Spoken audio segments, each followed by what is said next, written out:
Hello everyone, welcome to this video. Today we are going to discuss about dark matter and dark energy. So let's get started. What is dark matter?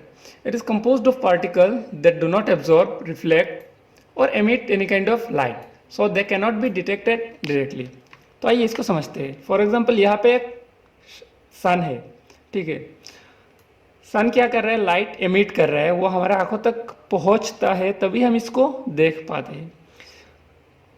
Moon को हम कैसे देखते हैं? Sunlight जो है वो moon के ऊपर इंसिडेंट होते हैं, वही लाइट जब रिफ्लेक्ट होके हमारे आंखों तक पहुंचते हैं तभी हम इसको देख पाते हैं.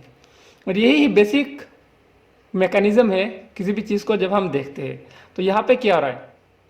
डार्क मैटर जो है वो लाइट को एमिट नहीं करता, मतलब किसी भी तरह का लाइट या फिर रेडिएशन वो एमिट नहीं कर रहा है, ठीक है.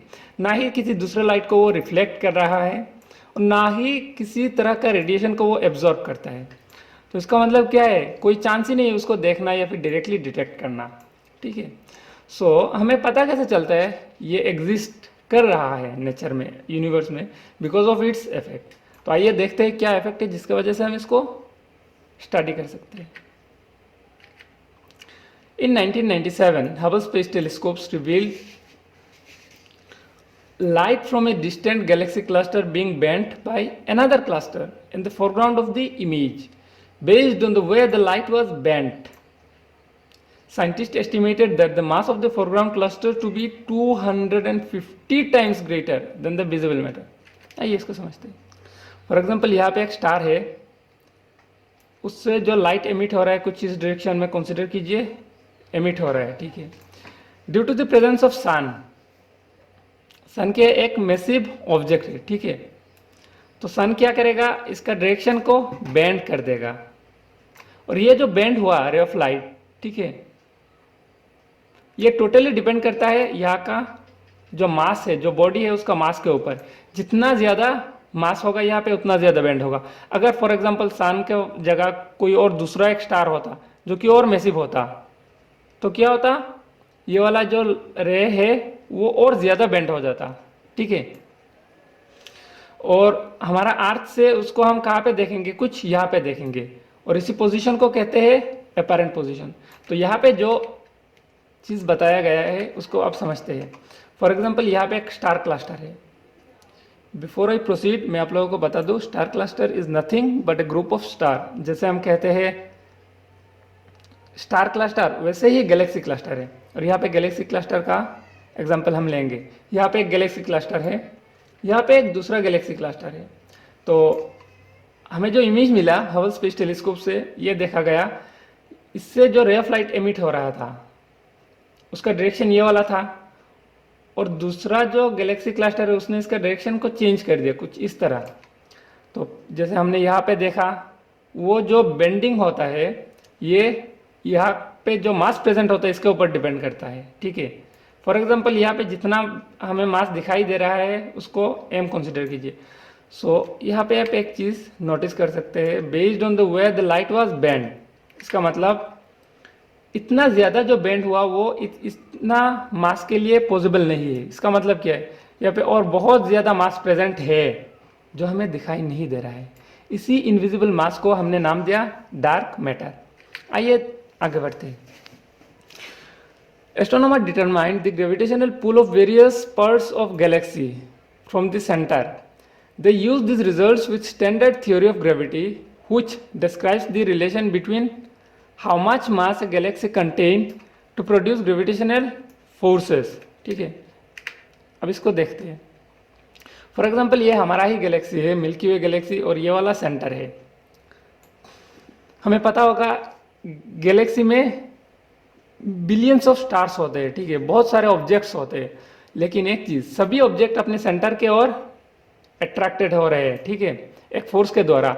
ये जो फोर्स है, ये जो फोर्स ऑफ अट्रैक्शन है वो किसके ऊपर डिपेंड करता है? Again this force is also depends on the product of mass between the two bodies, ठीक है. तो यहाँ पे जो मासेस है बॉडीज में, ठीक है, वो मास जो हमें दिखाई दे रहा है वो मास भी इतना एनफ नहीं है जो इतना ज़्यादा फोर्स प्रोड्यूस कर सके कि इतना ह्यूज, इतना बड़ा एक सिस्टम आपस में जुड़े रहे, ठीक है.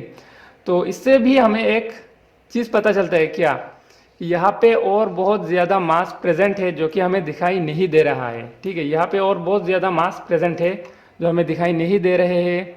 इसी को भी हम नाम देते हैं डार्क मैटर। तो यही से शुरुआत हुआ डार्क मैटर के एग्जिस्टेंस का जो एविडेंस है, तो यही शुरुआती एविडेंसेस है। आइए अब आगे बढ़ते हैं डार्क एनर्जी की तरफ। So dark energy is one of the great unsolved mystery of cosmology. Dark energy is given to the mysterious force. यहाँ पे क्यों mysterious force दिया गया है वो मैं आपको बताऊंगा. That causing the rate of expansion of our universe to accelerate over time. देखिए जब से हमारा यूनिवर्स बना है, मतलब क्या हमें पता है, बिग बैंग से पहले का बात हमें कुछ नहीं पता है। तो बिग बैंग से लेकर आज तक हमारा यूनिवर्स एक्सपांड हो रहा है। ठीक है, फॉर एग्जाम्पल ये जो सिनारियो है लेफ्ट साइड में, ये बिलियन ईयर्स पहले का है। कंसिडर कीजिए यहाँ पे एक गैलेक्सी है, यहाँ पे एक गैलेक्सी है। ठीक है, तब इन दोनों में जो डिस्टेंस था, फॉर एग्जांपल यहाँ पे मैंने 1 cm कंसिडर किया, आप कंसिडर कीजिए 1 cm equals to 100 light years. ठीक है, तो यही सिनारियो आफ्टर बिलियन ईयर्स क्या हो जाएगा, इन दोनों में डिस्टेंस फॉर एग्जांपल डबल हो चुका है। ठीक है, 2 cm मतलब 200 लाइट ईयर्स। तो इसका मतलब क्या है, एक दूसरे से दूर जा रहा है। लेकिन ऐसा नहीं कि ये सिर्फ एक दूसरे से दूर जा रहा है और ये तीसरा जो है इसका पास आ गया। आप देख सकते हैं थर्ड जो होगा उससे भी उसका डिस्टेंस बढ़ चुका है, मतलब हर एक ऑब्जेक्ट हर दूसरा ऑब्जेक्ट से दूर जा रहा है। इसे कहते हैं इवनली एक्सपांडिंग। ठीक है, यूनिफॉर्मली एक्सपांडिंग या फिर इवनली एक्सपांडिंग।